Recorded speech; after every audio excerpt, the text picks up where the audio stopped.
Hey everyone, just wanted to talk a little bit about this guy, Hinder XM-18 3-inch. I put this guy up for sale and it has sold, so I'm just heading over to the post office. So before I get rid of it, I wanted to give you my thoughts on this knife, sort of my take on having this knife for about 9 months, lightly using it, and what I think about it. First thing I just want to talk about, probably the most controversial part of this knife, and that's the price. I'm not law enforcement, military, first response, so I had to buy it not off the second market, but I was able to get it directly through a dealer. And actually, I'm not sure the right term is, I think a dealer who prices fairly. I paid just under $600 for this. I think that was a really good price, because I think most dealers who sell this, you're looking more at the $700 to $800 range for the 3-inch. So I was fortunate to find a good deal directly from a dealer. Most of you know, if you get this directly from Hinder as a first response, military, law enforcement, I think it's around a little under $400. So what I hate about the price, this is definitely a $400 knife. I think it competes really well with the other $400 knives in its range. Small Sebenza, what else? Strider PT. I think the Strider PT is a little bit smaller. I think also competes pretty well with my other knife I have. It's the Strider XM-18. So if you're looking for a knife in the $400 range and you're able to get one for that one, this is definitely an option, and I think it's worth that.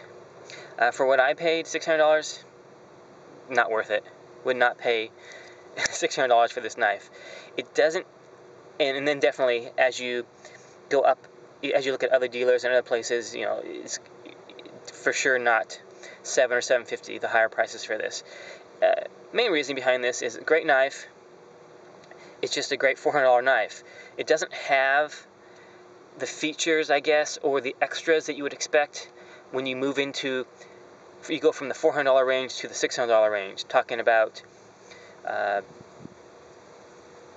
customizations, more uniqueness.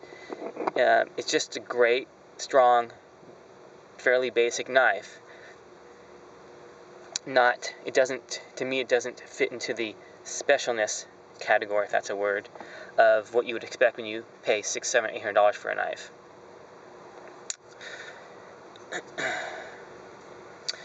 What else do I want to say? Oh, I just wanted to talk a little bit, give you a suggestion, talk a little bit about the flipping action. I know a lot of criticism about Hinder is that it doesn't flip that well, and when I got it, generally, it's still not the best flipper. I have improved it so it does flip a little bit better. Generally, when you flip a Hinder, it flips like this. It flips open about half to 3/4 of the way. Then you gotta flick it. What I did was I replaced the white Teflon washers. I'm not sure if you can see in this. Maybe barely can see if it focuses. I put just bronze replacement washers in there, and now actually, if you flip it with the correct techniques, it flips out really well. I don't think I have any wrist flip movement. It's just all finger, and it flies out pretty well. So just putting those bronze washers in there, and personally I think bronze washers, as far as durability, are better than the Teflon washers, but I think it does make a better flipper, at least for this knife that I have. I can't speak for any other Hinders because I haven't owned any other Hinders. Why am I selling this guy? 2 reasons. Don't really use it. When I'm looking for a small 3-inch carry knife, I always go to this one. One thing I like about the XM-18, it's a small knife, but it has a really great handle. It just fits really well in the hand. It feels like a big knife as far as your grip and how you hold it. Where with the Hinder, it's a small knife and actually feels like a small knife. I have medium hands, and they do feel cramped on the blade. You can't extend it here. I don't like putting my finger there. It feels like I'm too close to the blade. So in this position, I just feel cramped. So you have a knife, essentially the same size. Let me get in the picture. Similar size. It's a little bit awkward. I think this is a little bigger, but not much. But you're just getting a more full-size grip, and I just feel more secure with this knife. And then the other reason I tend to choose this knife almost always over this knife is this is just a better cutter.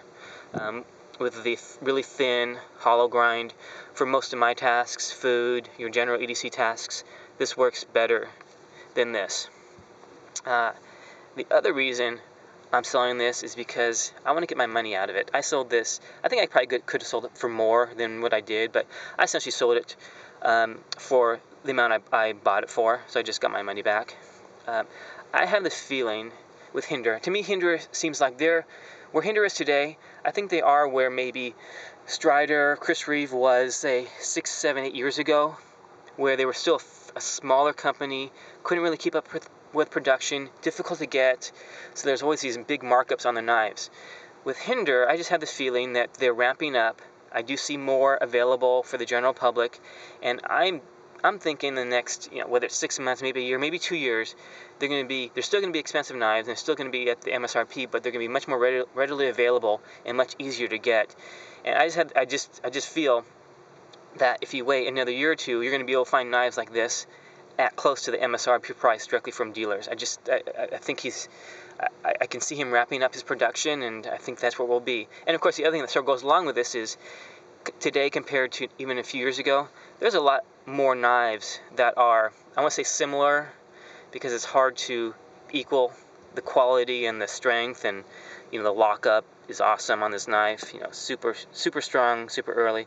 It's hard to match the Hinder, but there's a lot of other knives and a lot of other knife makers who are coming out with similar knives to this. And of course, you always have the production ZT knives, similar knives to this. So you're adding to the market the amount of knives that are available that I guess can come close to taking the place of this. So I think those two forces are going to drive the price down.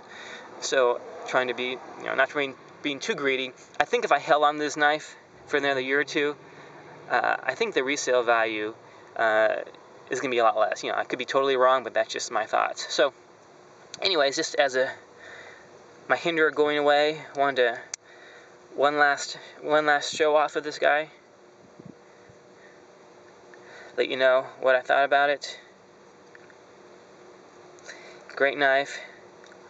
Just not necessarily for me or my preferred knife in this size. And it's going to a good home. I'm sure you'll see it on one of the other YouTube channels.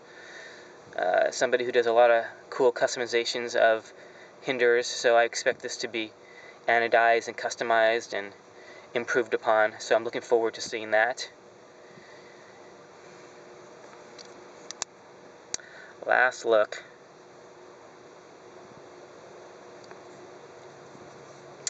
Okay guys, thanks a lot for watching. Let me know if you have any comments, questions, whatever. See you guys later. Bye.